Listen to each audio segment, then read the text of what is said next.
sur un bateau un peu différent. C'est un trimaran, un Ocean 50 qui s'apprête à prendre le départ de la prochaine Transat L'Or, qui s'appelait avant la Transat Jacques Vabre. Et nous sommes avec Thibaut Vauchel-Camus. Ils ont le convoyage entre Saint-Malo et Le Havre. Les conditions sont idéales, on a 25 nœuds de vent, nord-est. On a mis moins de 3 heures pour aller de Saint-Malo au Cap de la Hague. Là actuellement nous sommes en train de naviguer au pré devant Cherbourg. Et voilà, ça passe plutôt pas mal. Ça se court un peu, mais c'est vraiment chouette.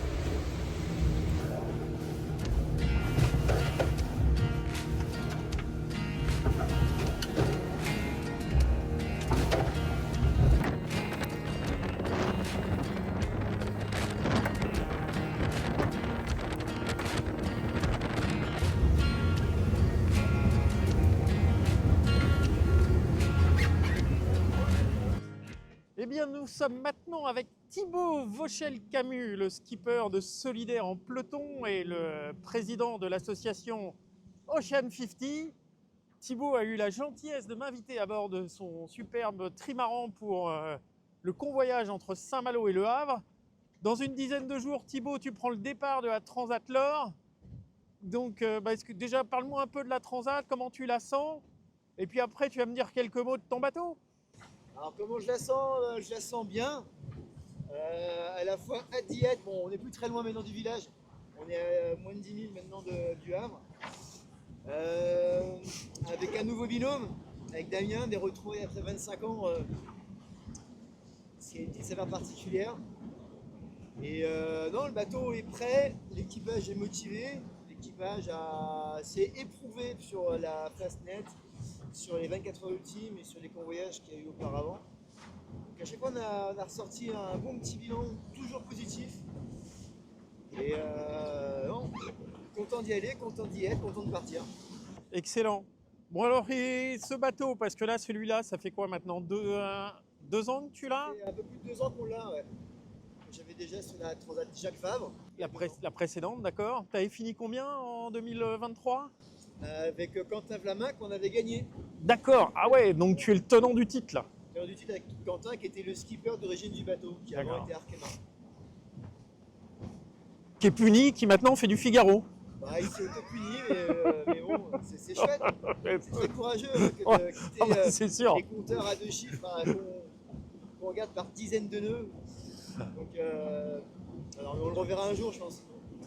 Bon alors parle-nous un peu des Ocean 50, ces machines complètement dingues, parce que c'est entre guillemets des petits bateaux, hein, c'est plus petit qu'un IMOCA, c'est évidemment bien plus petit qu'un Ultime, et pourtant c'est des bateaux qui ont une capacité à aller vite, à accélérer qui est complètement incroyable. C'est des bateaux, ce sont des bateaux magiques pour ça. On est quasiment tout le temps au moins à la vitesse du vent, même au près. Et quand on débride un peu, on peut être à 1 fois et demie, 1 fois 8 la vitesse du vent. Donc là, sur le convoyage tout à l'heure, on a fait des pointes à 33, 34 nœuds, sans forcer. Mais ça mouille quand même.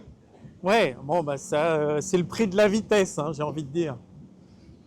Excellent, et donc parle-nous un peu du circuit Ocean 50, puisque c'est un mixte entre de la course au large, mais aussi du Grand Prix. Et oui!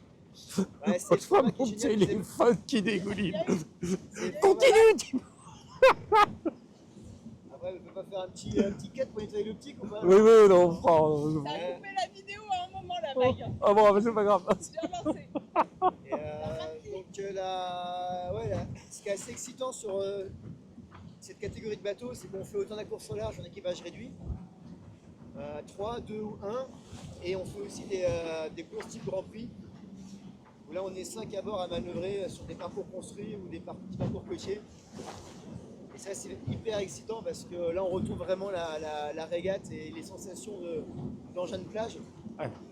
À vraiment être ajouter de la sensation, de la vitesse, de la gîte.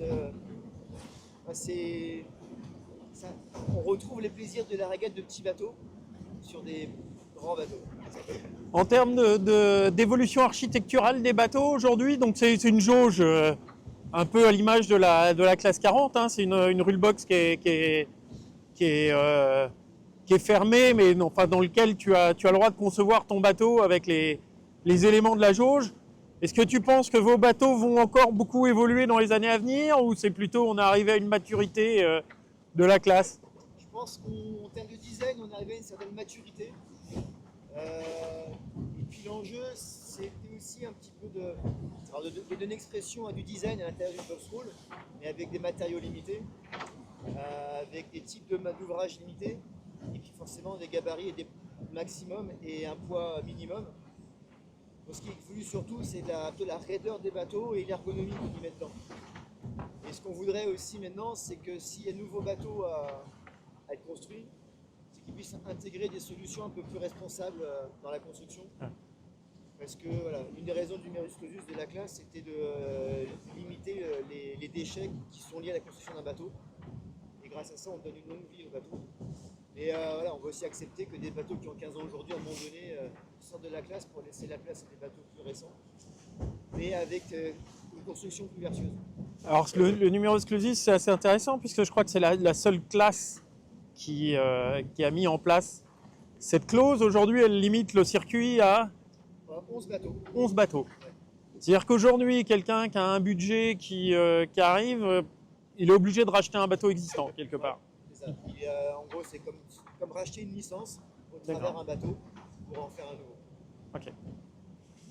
Excellent. Bah écoute, bonne chance pour la Transat Lore. Ça va être passionnant à suivre. Alors, on a des bons clients. Là, le plateau est vraiment relevé. Et bien malin saura dire qui va gagner. J'ai une idée, mais bon, on va plus tard pour l'expliquer. Affaire à suivre. Merci Thibaut. Merci.